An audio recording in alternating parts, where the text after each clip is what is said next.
Boa noite, veja hoje no Embi Notícias. Antigo local da penitenciária do Carandiru funciona agora como uma inovadora biblioteca pública. Conhece São Paulo, um museu que apoia os inventores brasileiros e reúne criações para lá de curiosas. Centro Novo de São Paulo conserva patrimônio histórico e abriga literatura, poesia e arte. Vamos mostrar o Museu da Língua Portuguesa, considerado o mais interativo da América Latina. Agora no Embi Notícias. A Biblioteca de São Paulo é um projeto ousado que tem tudo para mudar o modelo de bibliotecas públicas. Instalada onde antes existia o Presídio do Carandiru, a biblioteca conta com um ambiente colorido e moderno, sem falar no rico acervo à disposição da sociedade. A Biblioteca de São Paulo é um projeto que incentiva e promove a leitura. Criada dentro do Parque da Juventude, na zona norte de São Paulo, foi inspirada na Biblioteca de Santiago do Chile e possui as melhores práticas adotadas pela biblioteca pública do país. A antítese é forte e a metáfora se torna óbvia. Onde antes funcionava um presídio, agora existe a liberdade das ideias, da imaginação e do conhecimento, proporcionado pelo rico acervo da Biblioteca São Paulo. Aqui, vamos mergulhar no mundo feito para sonhar. O governo do estado já procurava um lugar para essa biblioteca, que era um sonho antigo. O pessoal da secretaria é esse o local. Aqui na Zona Norte não tinha nenhuma biblioteca, uma coisa no gênero, e uma região carente também. A proposta número 1 da biblioteca é incentivo à leitura. Esqueça as estantes, o ambiente escuro e a bibliotecária ranzinza pedindo silêncio. A estrutura é moderna, alegre e tudo aqui foi planejado para oferecer conforto e prender a atenção do usuário. O projeto arquitetônico é muito agradável, O principal na biblioteca, em primeiro lugar, é o ambiente, que eu acho que é um ambiente muito agradável para as pessoas se sentirem bem aqui dentro, Assim, muito favorável à leitura, E então assim, é colorido, é amplo, tem os ambientes específicos. A Biblioteca São Paulo, além de espaço cultural, é um modelo quando o assunto é acessibilidade.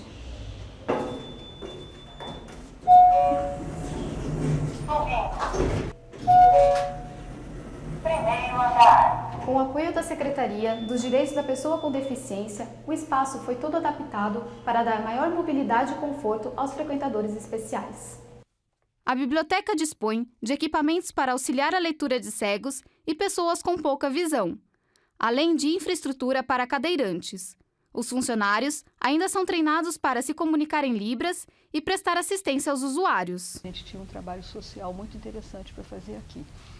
Isso é um ponto alto nosso, exatamente, a acessibilidade. Tem gente que vem aqui todo dia para ler, pessoas não cegas, mas pessoas que têm visão deficiente, tem aqui que vem todo dia, está aqui lendo, Que a gente tem dois aparelhos que é como se fosse uma lupa, Você bota o livro lá e a pessoa tem como marcar direitinho o que ela quer ler, até uma linha marca. Então, a pessoa fica ali, lendo o dia todo, Então, essa área é uma área de muito sucesso. A Biblioteca São Paulo é uma nova opção para quem procura equilíbrio entre cultura e lazer. Aqui, tecnologia e tradicionalismo trabalham juntos.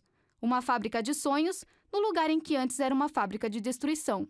Famílias inteiras dentro de uma daquelas divisões que tem lá embaixo, com o pai ou a mãe lendo e as crianças, todo mundo sentado no puff ou então no colo do pai, quer dizer, sabe? Então isso é uma coisa que acontece muito. O livro está ali, a pessoa pega, isso é uma coisa que atrai loucamente.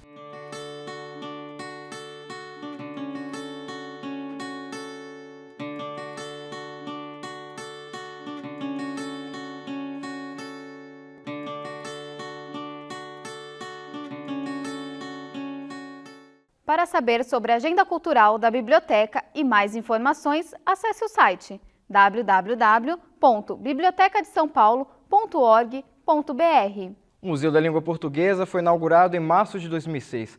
Ele é considerado o segundo do gênero de idiomas no mundo, perdendo apenas para o Museu de Língua Africâner, localizado na África do Sul. Até hoje, mais de 2 milhões de pessoas já visitaram o local, que está no ranking dos museus mais frequentados da América Latina. Um museu diferente, que já atraiu mais de 2 milhões de pessoas. No lugar de obras, palavras. No segundo andar, onde fica a linha do tempo, percebemos a mudança da língua portuguesa desde sua origem até os dias de hoje. Inaugurado em 2006 no prédio histórico da Estação da Luz, o Museu da Língua Portuguesa possui um acervo inovador e predominantemente virtual, combinando arte, tecnologia e interatividade. A estrutura do prédio não teve muitas modificações. Por ser tombado como patrimônio histórico nacional, o complexo arquitetônico da estação de trem passou por alguns reparos. Houve um momento em que a Estação da Luz estava disponível, vamos assim dizer. Aconteceu a ideia de se fazer um Museu da Língua Portuguesa. E eu acho que o museu certo na cidade certa, quer dizer, aqui se concentra o maior número de falantes do mundo, assim, de uma língua, né, do português. Ele foi restaurado. Então se procurou assim as cores originais da época, de chegar. Aliás, teve grandes polêmicas com o pessoal que cuida de patrimônio histórico, porque qual era a cor real? Não se tinha nenhuma foto, evidentemente, do começo do século, que a estação é de 1909, né? Não tinha nenhuma foto daquela época. E outra, ela pegou fogo nos anos 40. Quando ela pegou fogo, ela foi restaurada e foi colocada uma pintura, que é a pintura que está hoje lá. A Árvore de Palavras dá as boas-vindas aos visitantes no térreo. Criada pelo arquiteto e designer Rafik Farah, a árvore é uma escultura de 16 metros de altura e pode ser vista dos elevadores panorâmicos. Em suas folhas são projetados os contornos de vários objetos, e suas raízes são formadas por palavras que deram origem à nossa língua. Na exposição temporária, que fica no primeiro andar, pela primeira vez desde a inauguração, o museu decidiu mostrar ao público uma exposição sobre os erros cometidos na linguística do português falado no Brasil. Até o dia 27 de junho, o público poderá conferir a exposição Menas, o certo do errado e o errado do certo, organizada pelos professores Ataliba Castilho e Eduardo Calbucci. A gente teve duas preocupações, né, com a exposição. Uma delas foi a preocupação de fazer com que o visitante refletisse sobre os vários usos linguísticos diferentes do português brasileiro. E aí a nossa preocupação foi justamente encontrar, né, o formato adequado para isso. Então, em cada uma das instalações, de algum modo, a gente explora recursos tecnológicos. O segundo andar é onde fica a exposição permanente. Nele, o visitante pode conhecer a Grande Galeria, Palavras Cruzadas, Linha do Tempo, Beco das Palavras, História da Estação da Luz e o Mapa dos Falares. A Grande Galeria é um painel de 106 metros, onde são projetados filmes que exibem a língua portuguesa em movimento, dentro de diversas temáticas, cultura, religião, música, culinária, e todos os visitantes aprovam o local dessa instalação. A estrutura é muito boa, até a hora que eu cheguei a abordagem foi ótima, muito fácil de localizar as coisas, para mim está perfeito. Tem as pessoas aqui, as informações, antes de você entrar, tem alguém para informar, tem alguém para detalhar, então isso aí é muito bom, né? É muito divertida, bem melhor do que você sentada numa cadeira de forma convencional. E aqui o que você aprende, você guarda. O museu funciona de terça a domingo, das 10 às 17 horas. O ingresso custa R$ 6. Estudantes com carteirinha e RG pagam meia entrada. Crianças até 10 anos e adultos com mais de 60 têm acesso gratuito ao museu. Para mais informações, acesse o site www.museudalinguaportuguesa.org.br.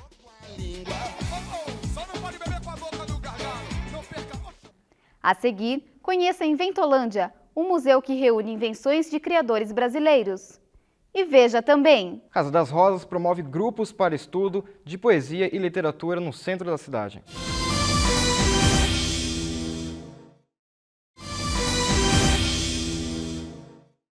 poucas pessoas sabem que em meio aos prédios empresariais da movimentada Avenida Paulista encontramos a Casa das Rosas, um lugar dedicado à poesia e arte. Com o intuito de ser um refúgio em meio à correria e estresse vivido por milhares de paulistanos no centro da cidade, o Espaço Haroldo de Campos, ou Casa das Rosas, como é popularmente chamado, oferece ao público salas de arte e literatura.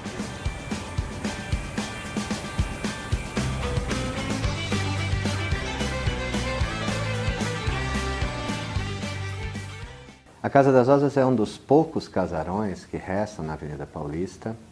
A preservação da casa tem uma origem muito interessante, porque foi construído um prédio no terreno da casa e na construção do prédio foi preservada a casa, foi restaurada a casa e entregue ao Estado.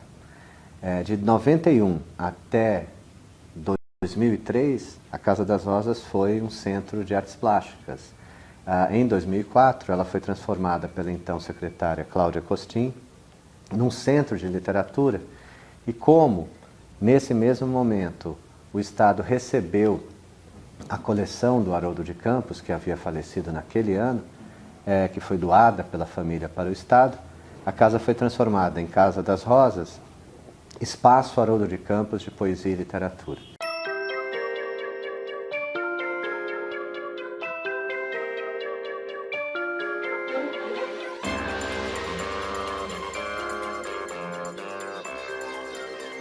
Em 2007 a gente recebeu uma exposição aqui de algumas empresas de arquitetura e urbanismo. Em troca do espaço expositivo, eles fizeram toda a readequação, pintura, recuperação do piso original, instalaram um elevador para cadeirantes, né, porque a gente precisa cumprir essa etapa de acessibilidade, né?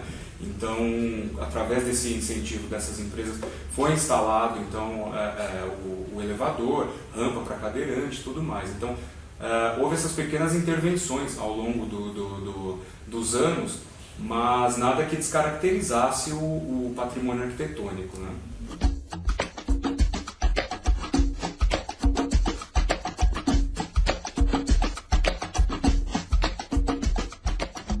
Permanente a gente tem o acervo do Haroldo de Campos, né? Uma parte desse acervo é do mobiliário dele, né? Quer dizer, os móveis pertenceram ao escritório dele, que a família doou também. Isso faz parte da nossa exposição de longa duração, ou seja, a exposição permanente, né?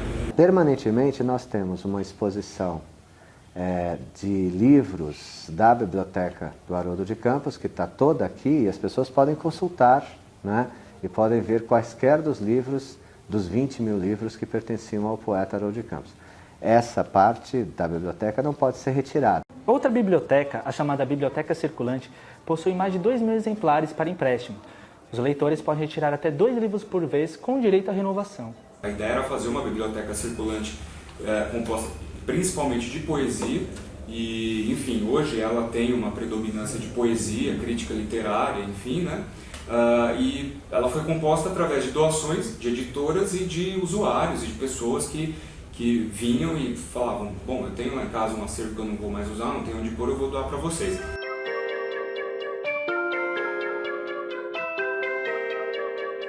São 2 livros que podem ser retirados por vez, leva para casa, lê, volta, também pode ler aqui, que também é bem gostoso de ler, né?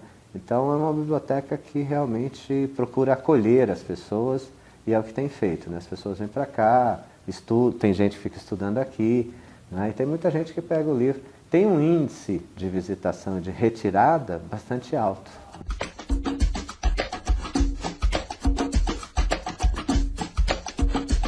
A casa ela tem eventos de difusão de literatura, ou seja, recitais, shows, peças de teatro ligadas à literatura, dança, espetáculos, sessões de cinema. Nós temos todas as artes ligadas à literatura e principalmente à poesia.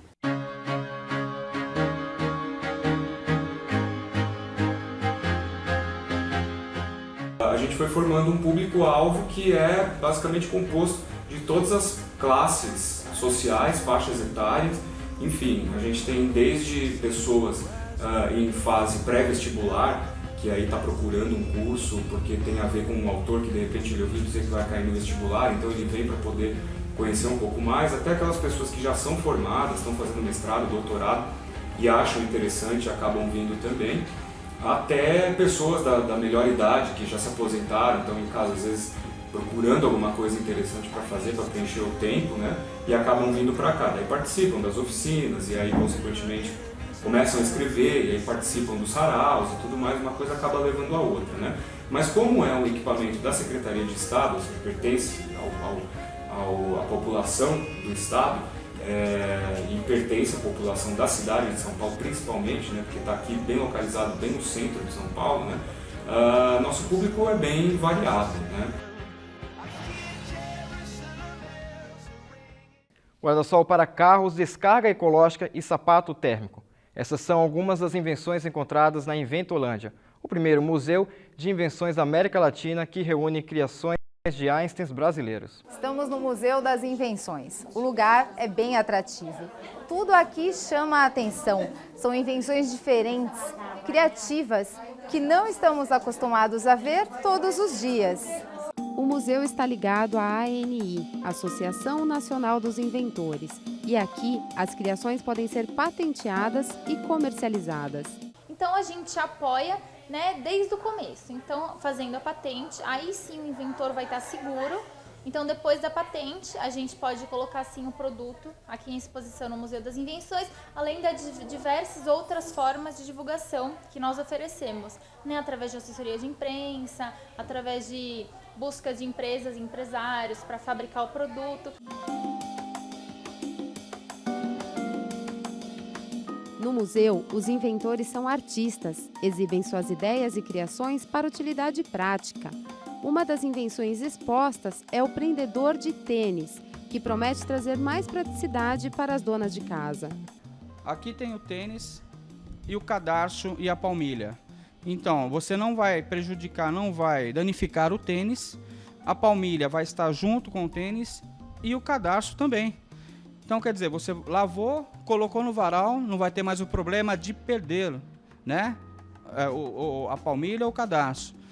Lavou, colocou no varal, vai secar todos juntinhos.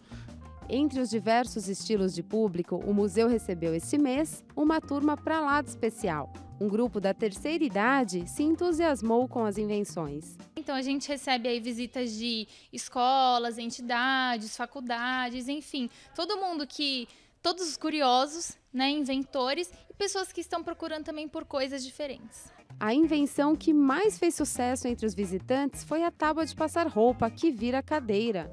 Esse banquinho aí que você já vira e já passa a roupa e fica bonitinho enfeitando. Geralmente a gente não tem onde botar a tábua, né? O museu fica na rua Doutor Almeida de Mello, no número 1109, no bairro de Perdizes, em São Paulo. E funciona de segunda a sexta-feira, das 9 às 5 da tarde.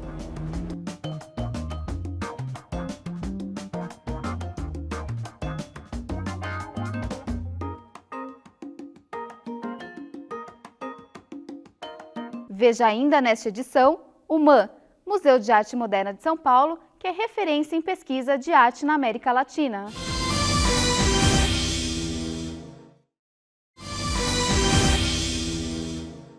Projetado por Oscar Niemeyer, o MAN, Museu de Arte Moderna, possui um acervo de mais de 5.000 obras e oferece vários cursos, exposições e oficinas, além de ser uma referência em pesquisas de arte moderna na América Latina.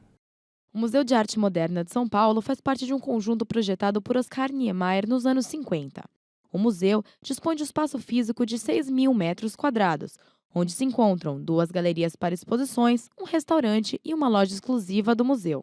Localizado dentro do Parque do Ibirapuera, a mais importante área verde da cidade de São Paulo, o MAN está entre o pavilhão da Bienal e a OCA. O MAN é um dos museus mais completos da cidade de São Paulo, tendo em seu acervo mais de 5.000 obras distribuídas entre literatura e artes plásticas. O acervo do MAN, do Museu de Arte Moderna de São Paulo, ele fica guardado, né? Em princípio ele não fica permanentemente exposto. Ele é um acervo que tem hoje mais de 5.000 obras de arte, entre arte moderna e contemporânea. O forte do acervo do MAN é a arte contemporânea. Parte dessas obras também podem ser vistas, e essa sim fica aberta ao público, no Jardim de Esculturas. O Jardim de Esculturas é um espaço que fica na frente do museu, é um jardim que foi projetado pelo Burle Marx e tem 30 esculturas, né, dispostas ali, é um espaço público. As exposições realizadas pelo MAN duram cerca de 2 a 3 meses e acontecem na Sala Paulo Figueiredo.